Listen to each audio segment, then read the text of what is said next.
Hello everyone, welcome back to People Interview Tutorials, and today came up with an interesting video on operations KPI, that is occupancy rate. Before moving to the video, I would request everyone to share, subscribe the channel, click on bell icon so that you will get notification on all the upcoming videos.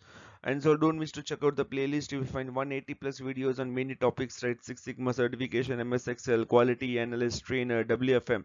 Many more information is available there so that you can crack your interview easily. Let's start today's concept, that is on occupancy rate in call center.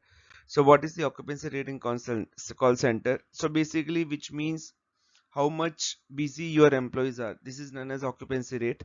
Now we can calculate occupancy rate in with the help of the formula that we will see in a second sheet. Let's go to the second point, that is the occupancy rate measure the percentage of the logged in time that call center agent has spent. So they basically, there is a formula. With the help of that, I will explain you in the upcoming slide. Now we can also see like the target occupancy rate is approximately at 75 to 85%.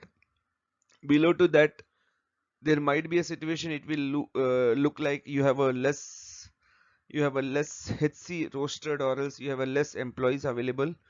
And if you have the higher occupancy rate, which shows your employees are over like burden, or they are burnout actually.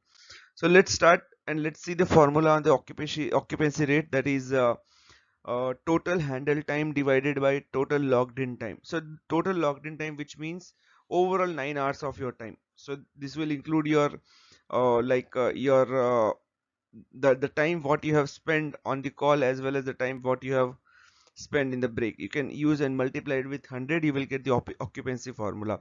Now let's see some common concept on the occupancy, wherein like if it is a calling process, then the occupancy rate might be more to 95 to 80. If it is a live chat, then there should be 100% of occupancy, and if it is if it is an email, then it will be 90 to 100% of the occupancy. Why this is? Because the way of handling things will be quite difficult over the call. Why they are telling it's below to 80 or 90? Because they have to pick up all the things over the call, and they need to give the solutions and all. It's a lengthy process actually. That is the reason occupancy may get impacted here. But in the chat and the emails, in the chat, multiple chat can be handled at a one time, and they might be utilize more resource there.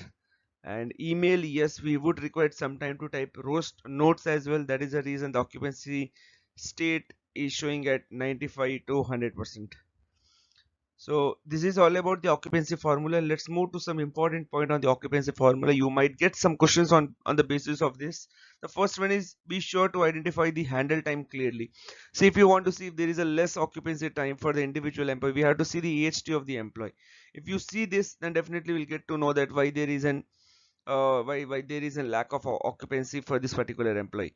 If there is a lower occupancy rate, which means that that will completely impact the utilization, because if we don't have occupancy, if the employees are not occupied, for sure this will impact to the utilization.